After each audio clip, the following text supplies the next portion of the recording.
भूकंप शास्त्र का अध्ययन कर रहे हैं और उसमें तरंगों की बात कर रहे हैं, जिसमें पी और एस तरंग, एल तरंग की बात। तो आज हम लोग भूकंपीय तरंगों की गति इसलिए लिखा है कि उसी के बारे में थोड़ा जानकारी करेंगे। देखिए, भूकंपीय तरंगों के वेग का पदार्थ के घनत्व से सीधा संबंध होता है।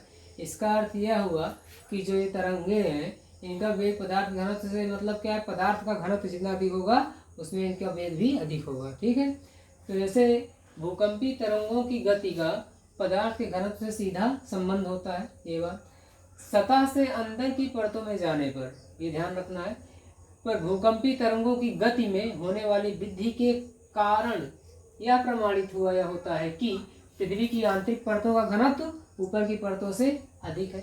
मैंने नोट इसलिए लगाया कि यह तरंगों के द्वारा ठोस की भौतिक अवस्था का पता लगाया जाता है।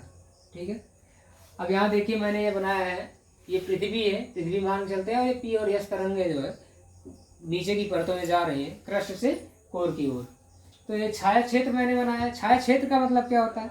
छाया क्षेत्र एक ऐसा क्षेत्र होता है जहाँ पर जो पी और एस तरंगे हैं प्रवेश नहीं कर पाती हैं।